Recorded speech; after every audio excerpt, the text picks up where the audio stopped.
karena memang sangat menyakitkan saat seperti sekarang banyak sekali hasil pembangunan dikorupsi oleh mereka.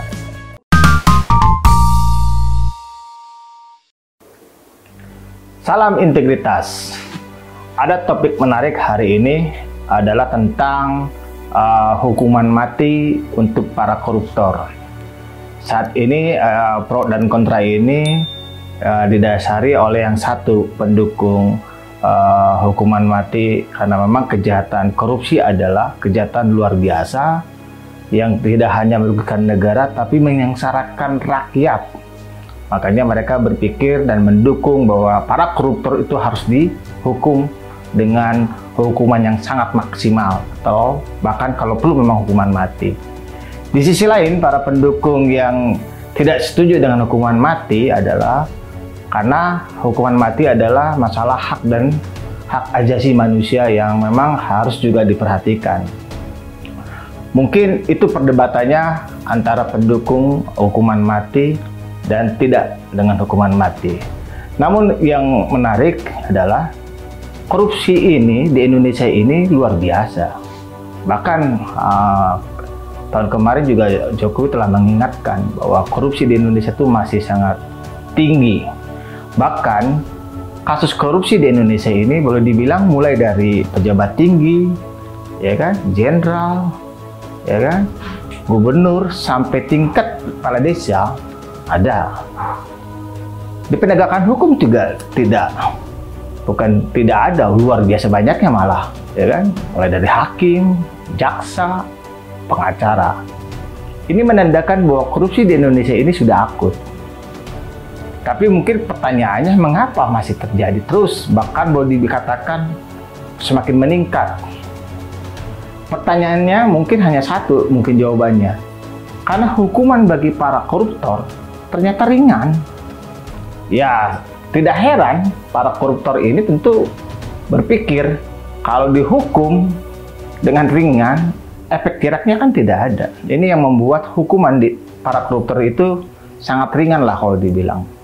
Sehingga korupsi akan terus berlangsung. Inilah yang membuat korupsi di Indonesia ini akan sangat sulit. Walaupun mungkin kita berpikir sudah ada KPK. Jangankan KPK, kita bikin 5 juga badan yang sama seperti kewenangan seperti KPK. Korupsi di Indonesia ini tidak akan pernah berhenti. Karena itu tadi hukumannya memang tidak pernah maksimal. Oke lah, kita tidak dalam posisi pro dan kontra hukuman mati kan untuk para koruptor, hukuman ini. Tapi saya berkecenderungan hukuman itulah memang hakim-hakim itu harus memutuskan dengan berat. Bahkan sebenarnya undang-undang sudah mengatur bahwa para koruptor ini dijerat dengan undang-undang perampasan aset. Bahkan tambahannya satu, mungkin ditambah hukuman sosial. Apa tuh hukuman sosial? Ya, kalau boleh khusus untuk koruptor, itu hukumannya ditambah. Artinya seperti kayak dia dihukum melakukan pekerjaan sosial. Istilahnya mengecat trotoar di jalan dengan baju khusus.